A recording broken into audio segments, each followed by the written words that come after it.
So Anne, where did you grow up? I grew up, I was born in a little town called Winton, which is northwest of Longreach, and from there, when we were adolescents, my mother took us to Townsville.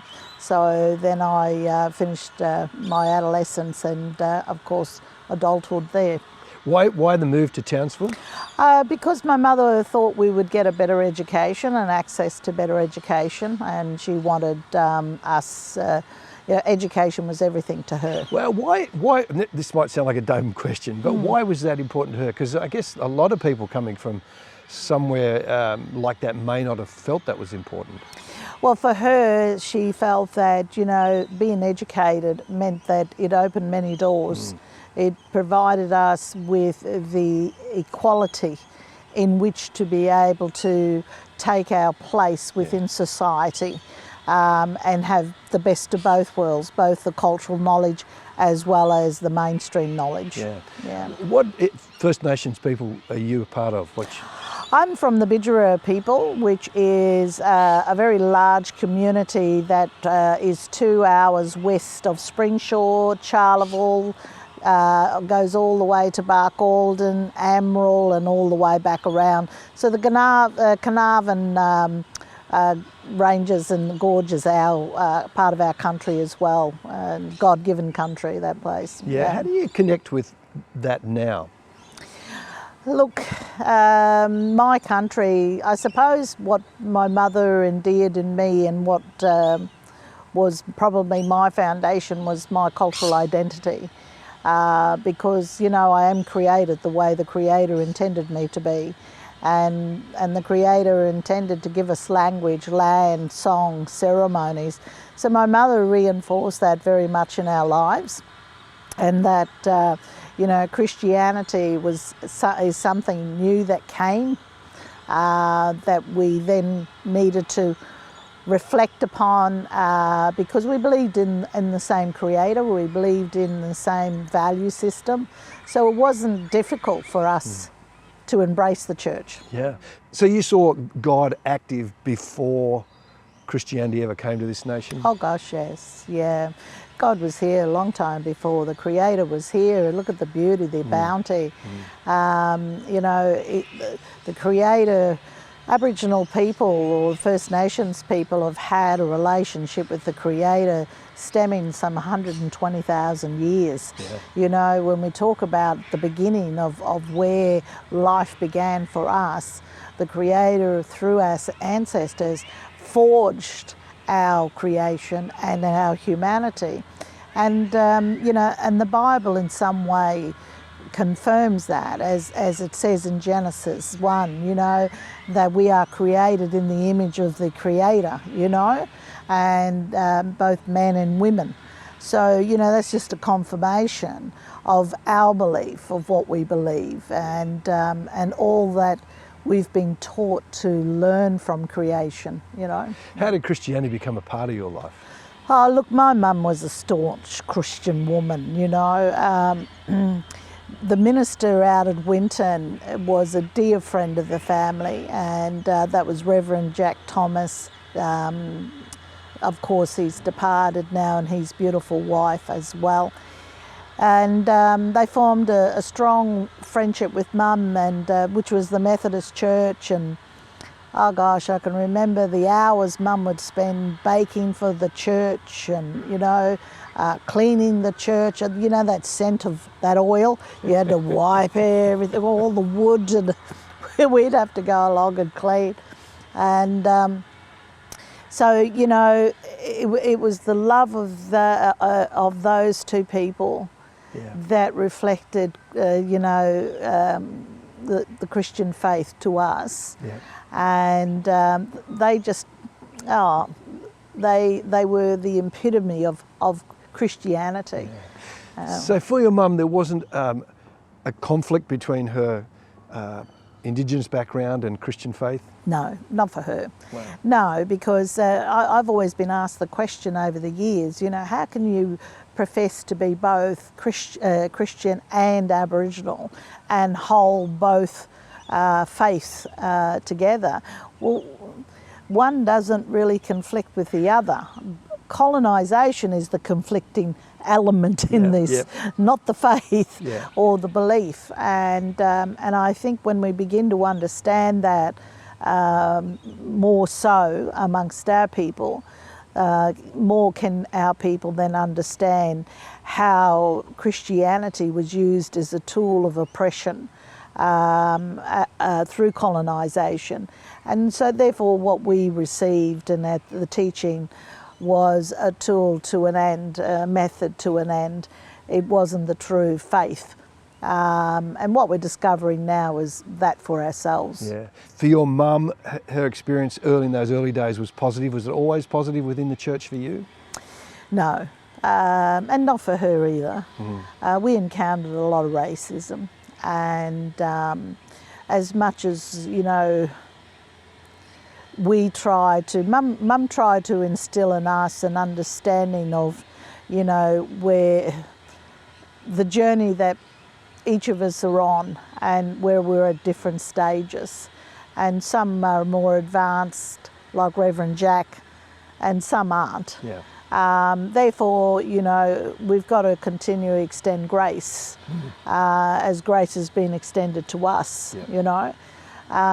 So that was a part of our life, but it just became more and more difficult for a lot of my brothers and sisters who ended up leaving the church because they couldn't reconcile the racial hatred that emanated within the practice of the church when they, although preached, you know, love thy neighbour and, you know, the Good Samaritan and all of these, you know, biblical stories, yet their behaviour contradicted it vastly. For me, it just made me stronger to want to challenge that teaching. Yeah, because that's a difficult tension to deal with, isn't it? Over a long period of time, to not just give it away and walk away.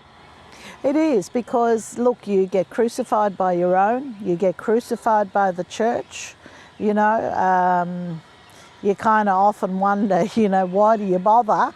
But you know, my love of the Creator is just so deep within me that I can't turn my back, and I've got to continue to do what I can for both my people, but also helping non-Indigenous people find within themselves a transformation where they can love our people as well, you know. You pursued education. What did you do? Oh, look, education. I did my theological studies at UTS and Nungalinga. I also went to Sydney University and Flinders University and did theological studies, ending up with a PhD from Sydney University. And I wanted to, and what drove me to do that was I wanted to be able to have the language in which to debate the church around their concept of our faith, and to be able to speak, I suppose, or bring a new narrative into that language, into that faith, that expressed, you know, God's love, God's unity, and what we've been called, a Christology that calls us to action, to justice. These things were really important to me, and as I said, God blessed me along the way. I had incredible mentors, both black and white, and now I hope I'm mentoring you know, the next generation as well. Was it the passion of your mum that helped drive you forward? Because not many Indigenous Australians have got that far in education, have they? No, you know what drove me? My mum, when I decided to go on and do a higher education, she was scared for me. She really feared for me in a way, one that there was a part of her that felt that my expectations were too high. And there was a part of her that was fearful of me being crushed in this big, system. And I just said to her, no, I want to do that. She loved education. My mother only had a 3rd grade education because under Queensland law, and the Queensland Aborigines Protection Act, she was only allowed a Year 3 education. So from there she taught herself how to read, how to do this and manner of things, and she had one of the best commands of English, comprehension, spelling, grammar, and all self-taught. And she had a love of learning, and she wanted to instill that in us. But what drove me was in my secondary school, we were talking about our teacher asked, what did you want to do when you were leaving school? And I said I wanted to, and I was the only Aboriginal student in the class, and I said I wanted to go to university. And her, along with the students, mocked me and laughed at me.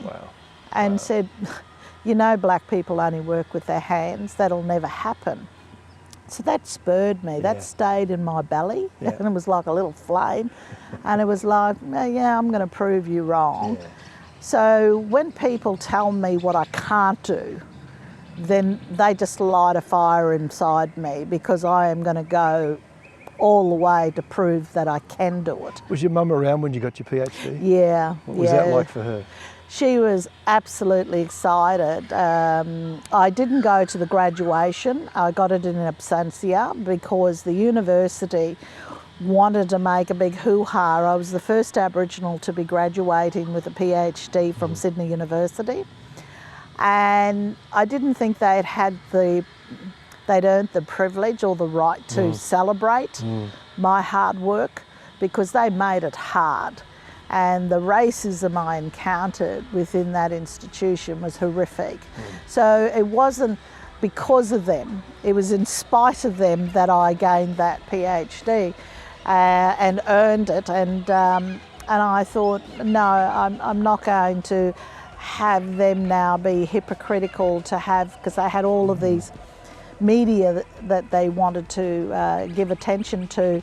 But we had just a quiet ceremony at home with my family and my professor and friends, and celebrated. But it was wonderful, absolutely wonderful.